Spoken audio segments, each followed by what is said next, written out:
ওখানে টাকা দেখছো কলিটার দিছো তা দেখো না। কোথায় থ্রোটল কোনোভাবেই ধরতেছি না, তাও বাইকের স্পিড অলমোস্ট 60-এর কাছাকাছি। হ্যালো অ্যান্ড আসসালামু আলাইকুম, শুভ সকাল। ঢাকা টু সাজেকের দ্বিতীয় পার্টে আজকে আমরা সাজেকের যে হোটেলে ছিলাম হোটেল থেকে বের হচ্ছি। এখানে হোটেল ভাড়া ছিল 800 টাকা। আমরা এখন যাচ্ছি দিঘিনালা, খাগড়াছড়ির আটটা ছিলাম, এখন এখান থেকে দিঘিনালার পথে আমরা এখন আগাচ্ছি। ওইখান থেকেই হচ্ছে 2টা স্লটে সাজেক ঢুকে। চ্যানেলটিকে সাবস্ক্রাইব করে পাশে থাকবেন। Enjoy the road. খাগড়াছড়ি থেকে দিঘিনালা 20 কিলোমিটার। আমরা তো ভাবছি যে অল্প একটু হয়তো, আমরা এই জন্য ওয়েট করতে করতে এখন অলরেডি 9টা 9 বাজে আমরা বের হইলাম। এখন এই রাস্তার মধ্যে যেতে হবে 1 ঘন্টার মধ্যে, 1 ঘন্টা না 30 মিনিটের মধ্যে যেতে হবে দিঘিনালা, কারণ ওইখানে এন্ট্রি করার কাজ বাকি আছে। তারপরে হচ্ছে আইডি কার্ড ফটোকপি করতে হবে। এটা করব মনেই ছিল না শেষ পর্যন্ত। এখানে তো অ্যানালগ সিস্টেম না, ওইখানে কি টাকা আসে না লিটার আসে? দাঁড়ান বলতেছি। দিঘিনালাতে এসে তেল নিলাম, কারণ সাজেকে ঢোকার আগে দিঘিনালার পরে আর কোনো তেলের পাম্প নেই। আপনারা যারা তেল নেওয়ার এখান থেকেই নিয়ে নেবেন। আর থ্রোটল রেসপন্স দেখে বুঝতে পারতেছি যে এখানে তেলটা আসলেই অনেক ভালো। পাহাড়ি রাস্তায় হইলে আপনার অনেক অভিজ্ঞতার দরকার আছে, অনেক সাহসের ব্যাপার আছে, আপনার অনেক সাহস দরকার। কোথায় থ্রোটল কোনোভাবেই ধরতেছি না, তাও বাইকের স্পিড অলমোস্ট 60-এর কাছাকাছি। তার মধ্যে তো প্রতি সেকেন্ডে ব্রেক ধরতেছি, তারপরও স্পিড দেখা যায় যে 60। ভাই পিছনে আমার ওয়াইফ, আমার বউ, আমার পিঠটা চিপতে চিপতে পিঠের চামড়া মনে হয় যে অর্ধেক লুজ করে ফেলছে, ভয়ে একটু পরপর চিপতে। আমরা এখন বাগাইহাট আছি। এখান থেকেই মূলত হচ্ছে পুলিশের প্রোটোকলে এখান থেকেই হচ্ছে সাজেক যায়। তো আমরা প্রথমে যেটা মনে করছিলাম যে দিঘিনালা থেকে যায়, যার জন্য আমরা একটু লেট করে রওনা দিছিলাম, আমি আগেই বলেছিলাম। তো আমরা ভাবছি যে 20 কিলোমিটার ওইভাবেই আমরা চালাচ্ছিলাম বা আগাচ্ছিলাম। এই ধরনের হাইস, মাইক্রো, প্রাইভেট কার, বাইক সবাই এখান থেকে ওঠে। আমরা মাত্র এসে এখানটাতে পৌঁছাইলাম। এই হলো আমাদের টিম। তো এখনও সময় হয় নাই, এখানে এসে হচ্ছে এনআইডি কার্ড দিয়ে হচ্ছে সবাই করতে হয়, এন্ট্রি করতে হয়। এনআইডি মাস্ট লাগবে, যারা আসবেন এনআইডির একটা ফটোকপি করে নিয়ে আসবেন। আমরা ফটোকপি আনতে ভুলে গেছিলাম, যে সামনে গিয়ে করব করতে করতে চলে আসছি। এখন প্যারা খাওয়া লাগতেছে। এখন সবাই মিলে হচ্ছে এখান থেকে চলে যাচ্ছি। সেনাবাহিনী বললো এখান থেকে এখন গিয়ে বাইকাররা সবার সামনে গিয়ে ওইখানে সিরিয়াল ধরতে। এই যে বাইকারদেরকে সেনাবাহিনী সামনে নিয়ে রাখতেছে।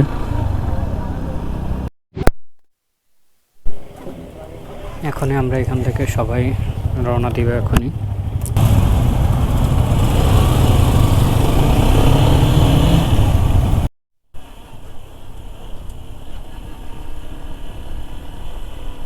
সামনে থাকারই চেষ্টা করছি, কারণ ইচ্ছা আছে যে যে কোনো একটা অজুহাতে ভালো ভিউ পয়েন্ট পেলে ওইখানে ছবি তুলব, যার কারণে হচ্ছে একেবারে ওদের সাথে সাথে যে যাওয়ার চেষ্টা করতেছি।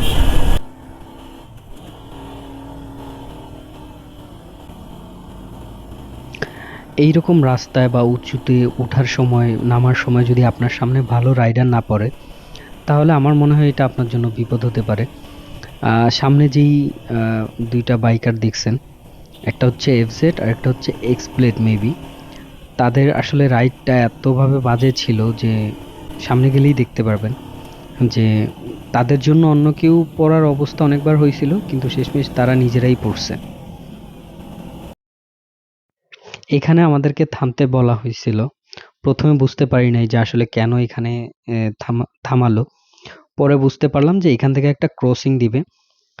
যারা সাজেক থেকে 10টার স্লটে আসছে আর আমরা এখান থেকে যারা যাচ্ছি দুইটা গ্রুপকেই হচ্ছে এখানে একটা ক্রসিং দেওয়া হবে। আর দুইটা পুলিশের গাড়ি দুই দিক থেকে যেই দুইটা আসছে তারা অপোজিট সাইডে যাবে। সাজেক থেকে ফিরতি লোকগুলো অলরেডি চলে আসছে। এই ক্রসিং এ দাঁড়ালে পেপিটা ট্রাই করতে পারেন। এখান থেকে রওনা দিলাম। মেইনলি হচ্ছে দুই আসা যাওয়ার দুই রাস্তার গাড়িগুলোকেই এক জায়গায় দাঁড়া করায়, এখানে একটা ক্রসিং করায়। মেন কথা হচ্ছে এখানে একটা ক্রসিং করায়, কারণ এখানে তো প্রচুর পরিমাণে উঁচু ঢালু নিচু বাঁক রাস্তা। তো দেখা যায় যে অনেক উঁচুতে ওঠা নামার সময় দুইটা দেখা হইলো, তখন কোনো গাড়ি যদি বন্ধ করে আর উঠতে পারবে না। এই জন্য হচ্ছে সবাইকে এরকম একটা জায়গায় হচ্ছে ভাই কেপিআরের ইঞ্জিনটা বুঝতে পারতেছেন এটা কি কি পরিমাণ পাওয়ার। ঢাকার রাস্তায় না ভাই, এই পাহাড়ের রাস্তায় আসবেন কেপিআর নিয়ে,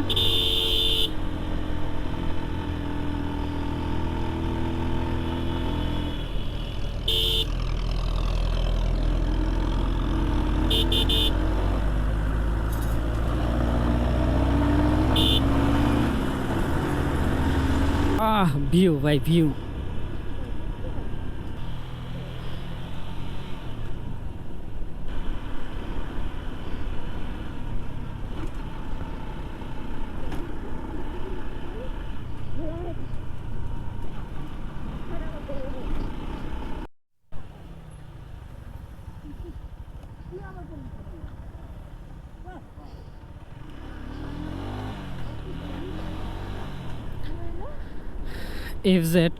এফজেড আসলে উঠতে পারতেছে না, খুব কষ্ট হয় উঠতে গিয়ে।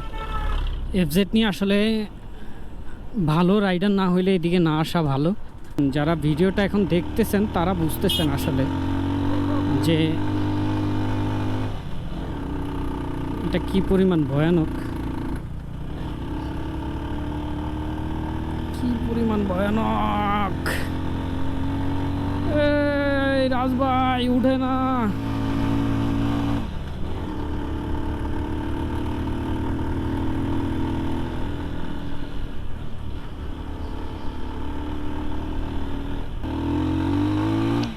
এখন পর্যন্ত যতটুকু রাস্তা দেখতে পারছেন সবচেয়ে বেশি ভয়ানক রাস্তা হচ্ছে শেষের এই 2-3 কিলোমিটার।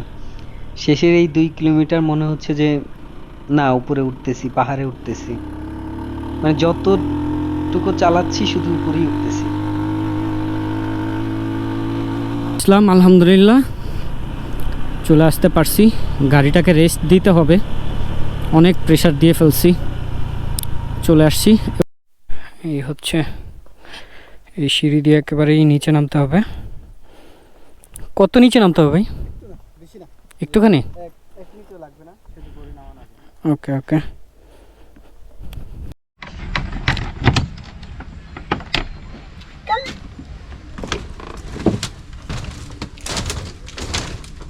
এই হলো আমাদের এক রাতের বাসা, ছোট্ট একটা সুন্দর বাসা। এখন সবচেয়ে সুন্দর একটা জিনিস দেখাবো, আসো। রেডি?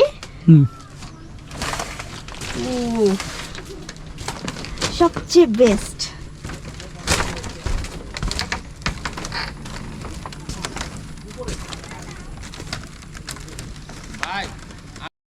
আমাদের খাবার চলে আসছে। এখানে ভাত দেওয়া হয়েছে আলু ভর্তার সাথে একটা লেবু, আর হচ্ছে এই যে ডাল, এটা হচ্ছে একটা সবজি, আর সবজিটা হচ্ছে 2-3টা আইটেম তরকারি, সাথে হচ্ছে বাঁশকরল। বাঁশকরল কে কে খান জানায়েন। এই হচ্ছে মুরগির পিস 2টা না বললেই নয়, মানে এত ছোট।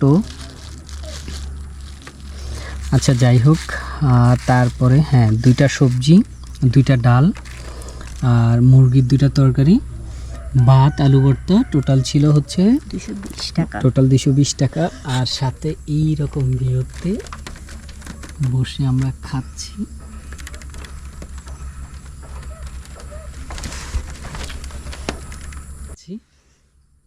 এই আমাদের রুম, ওকে, খাবারটা খাই, টেস্টটা জানাবো কেমন।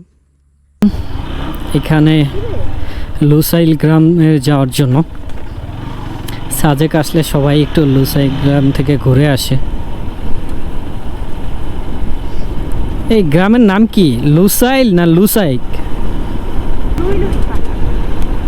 রুইলুইপাড়া। ওকে, আমি এতদিন জানতাম লুসাইল গ্রাম, এখন শুনি রুইলুইপাড়া। মসজিদে যাওয়া যাবে?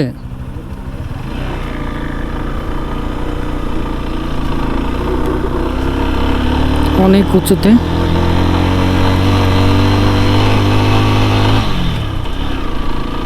সাজেকের একমাত্র মসজিদ, মসজিদের উপর থেকে যে একটা ভিউ আসতেছে, ও মাশাআল্লাহ মাশাআল্লাহ।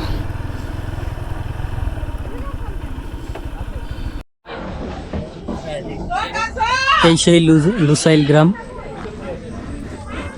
অনেক বিখ্যাত লুসাইল গ্রাম সাজেকের। এই যে এখানে যে দোকানটা দেখা যাচ্ছে, এই দোকানটাতে কোনো দোকানদার থাকে না।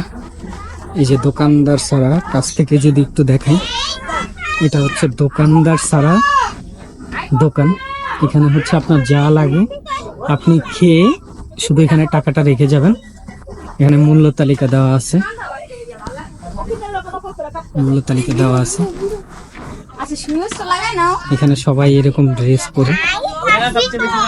অল্প তাকাও, মানে একদম পুরো হচ্ছে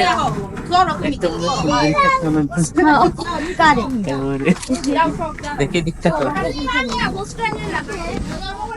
গ্রামটা খুব বেশি বড় তা নয়, ছোট একটা গ্রাম। এখানে কিছু ঐতিহ্যবাহী তাদের জিনিস। নিচ দিকে গ্রাম আছে, ওই ছোট ছোট ঘর, এই দিকটাতে ওই। সাজেকে শীতের রাতে বারবিকিউ পার্টি চলতেছে। এটা হচ্ছে আমরা যে রেস্টুরেন্টে অর্ডার করছি সেখান থেকে আমাদেরকে করে দিচ্ছে। আর এই পাশে চলতেছে হচ্ছে ব্যাম্বো চিকেন বিরিয়ানি, যেটা এখানে আসলে সবাই খেতে চায়। আর আপনারা আসলে একবার ট্রাই করবেন, ব্যাম্বো চিকেন বিরিয়ানিটা আসলেই অনেক মজাদার। তুমি এইটা পারো? তুমি এইটা পারো? তুমি কিসে পারো? ও আচ্ছা আচ্ছা, তুমি এইটে। এই পাহাড়ের উপরে একটা স্কুল, এখানে মূলত হচ্ছে ক্লাস 8 যাদের, এই স্কুলটা মেবি ক্লাস 8 পর্যন্ত, ক্লাস 8-এ যারা পড়তেছে তাদের আজকে হচ্ছে বিদায় অনুষ্ঠান। বিসমিল্লাহির রহমানির রহিম। সাজেক থেকে আল্লাহর নাম নিয়ে বের হচ্ছি। আল্লাহর রহমতে, আল্লাহর অশেষ কৃপায় খুব ভালোভাবেই আসলাম। আল্লাহর অশেষ কৃপা, আল্লাহর ছায়ার তলে যেন ঠিকঠাকভাবে পৌঁছাইতে পারি। আল্লাহর রহমতে বের হচ্ছি। এখানে বের হওয়ার সময় টোকেন লাগে। হাই,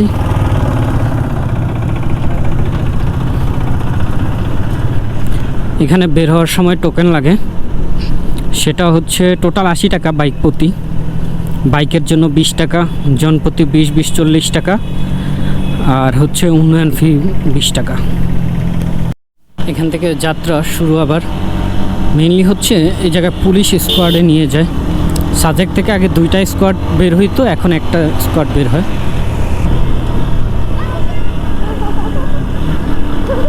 এই বাচ্চাগুলো সুন্দর করে টাটা দিচ্ছে, বাই বাই বলতেছে। আসার সময় অনেক সুন্দর করে ওয়েলকাম বলতেছিল।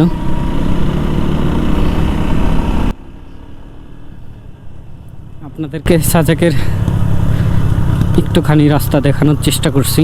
ওই যে সামনে চোখ যত দূর দেখতে পাচ্ছেন কিনা জানি না, আমরা ওই দিকটাতে উঠবো।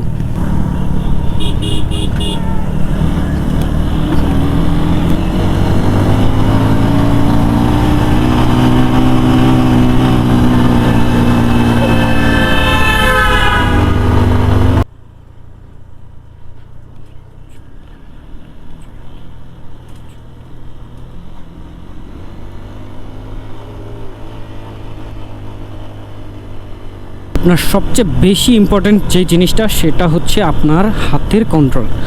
মানে আপনি হ্যান্ডেলিংটা যে ঘোরাবেন, এইখানে আপনাকে অনেক এক্সপার্ট হইতে হবে, হাতের কন্ট্রোলিংয়ের মাপ থাকতে হবে। আপনি ধরেন এখান থেকে টার্নিং নিচ্ছেন, সাথে সাথে সামনে থেকে একটা কিছু আসলো, তখন আপনাকে এমনভাবেই হাতের হ্যান্ডেলিং বা কন্ট্রোল করতে হবে যেন আপনি হচ্ছে তাকে সাইড দিতে পারেন, আপনিও রিল্যাক্সে চলে যেতে পারেন। 10 টাকা করে এই সাইজগুলো 10 টাকা করে হচ্ছে স্লাইস। এখানে ক্রসিংয়ের ব্রেকটা হচ্ছে এক কথায় পাহাড়িদের কলা পেঁপে এগুলা খাওয়ার একটা আড্ডা বসে যায়। আমরা কলা খাচ্ছিলাম, আসলে অনেক মজাদার। আমি আসলে জানি না এখানের কলাগুলো বা পেঁপেটা এত মিষ্টি বা এত মজাদার হয় কেন। এটা তো মাটি থেকে মানে পাহাড় অনেক উপরে, তো এখানের মানে সব কিছুই এত টেস্টটাই অন্যরকম। যাই হোক, এই রাস্তাগুলো আসলে রাইড করতে অনেক মজা লাগে, অনেক অনেক ভালো লাগে। একজন বাইকারের এই রাস্তাগুলো অবশ্যই ভালো লাগবে। চলে এসেছি আমরা যেখান থেকে যাত্রা শুরু করেছিলাম, ঠিক সেইখানে চলে এসেছি। আমরা দিঘিনালা আসলাম, আসার পরে এখানে হচ্ছে এই যে পাহাড়িদের বাজার। এই আমার ওয়াইফ কিনতেছে হচ্ছে পাহাড়ি মরিচ, ছোট ছোট একটা মরিচ হয় না, সেই মরিচটা কিনতে গেছে। মানে তার খুব ইচ্ছা, আসার সময় থেকে বলতেছে সাজেক গেলে পাহাড়ি ছোট মরিচটা কিনবো। তো এইখানে এসে ফাইনালি পেলাম। আজকের দিনটা আমরা থেকে গেলাম খাগড়াছড়িতে, আজকেও থাকতেছি, কারণ প্রথম যেদিন এসে থাকছি সেদিন আস্তে আস্তে অবশ্য সন্ধ্যা হয়ে গেছে। সন্ধ্যায় নাস্তা করে হোটেলে গিয়ে রেস্ট নিয়ে রাতে এসে খাবার খেয়ে আবার হোটেলে, কোথাও বের হতে পারিনি, ঘুরতে পারিনি। তো এই জন্য আবার সবাই প্ল্যান করলাম যে আজকে ওইখান থেকে বের হয়ে ঢাকা যেতে যেতে রাত হয়ে যাবে। তো তার চেয়ে ভালো হচ্ছে যে আমরা আজকে এখানে থেকে এইখানটা ঘুরি। যেমন এখানে আলু টিলা, আরও বিভিন্ন জায়গা আছে ঘোরার জন্য। এই হচ্ছে আলু টিলা, এই আলু টিলার রোড। এই আমাদের জন্য আমাদের ভাই টিকিট নিয়ে আসছে, আমরা এখন ভিতর ঢুকবো। আমি যে ব্যাটারিটা নিয়ে আসছি ওইটাতে পর্যাপ্ত পরিমাণ চার্জ নেই, যার কারণে হচ্ছে আমি আসলে দেখাইতে পারবো না ভিতরটা। খাগড়াছড়ি গেট, আমরা অলরেডি বের হয়ে যাচ্ছি। আমার কাছে সাজেকের রাস্তার চেয়েও খাগড়াছড়ির রাস্তাটা বেশি সুন্দর লাগে, অসম্ভব সুন্দর। এই দিকটাতে রাস্তার কাজ চলে, মানে জোরে চালানোর অপশন নাই, আবার খুব আস্তে চালানোর অপশন নাই। এত পরিমাণ ধুলা বালি।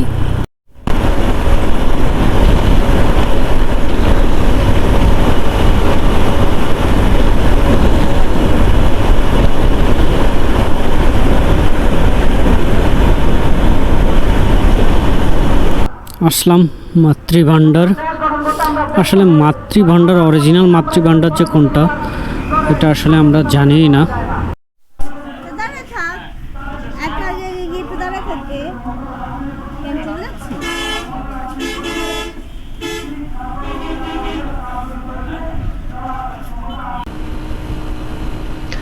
তিনজন চারজনে 1 কেজি রসমালাই খেতে পারিনি, আসলে এটা সম্ভব না। যাই হোক, আমরা এখন চেষ্টা করব হচ্ছে সন্ধ্যার আগে ঢাকার মধ্যে পৌঁছাতে, কারণ ঢাকায় জ্যাম পড়ে যাবে। নারায়ণগঞ্জ চলে আসছি, আর এখান থেকেই বুঝতে পারতেছি যে ঢাকায় আসলে আজকে প্রচুর পরিমাণে জ্যাম হবে, যেহেতু আজকে বৃহস্পতিবার। আলহামদুলিল্লাহ, কি কত টাইম লাগে? আলহামদুলিল্লাহ, আল্লাহর কাছে অশেষ মেহেরবানি, আল্লাহর কাছে হাজার হাজার লাখ লাখ শুকরিয়া যে ঢাকা থেকে সাজেক গিয়ে, সাজেক থেকে আবার আল্লাহর রহমতে ঢাকায় কোনো ধরনের কোনো প্রবলেম ছাড়া আল্লাহর রহমতে আবার বাসায় এসে পৌঁছালাম। আলহামদুলিল্লাহ, আল্লাহর কাছে হাজার হাজার লাখ লাখ শুকরিয়া। যারা পুরো ভিডিওটি দেখছেন সবাইকে অসংখ্য ধন্যবাদ, এভাবেই সাপোর্ট করে যাবেন, আর অবশ্যই আমার চ্যানেলটিকে সাবস্ক্রাইব করে পাশে থাকবেন।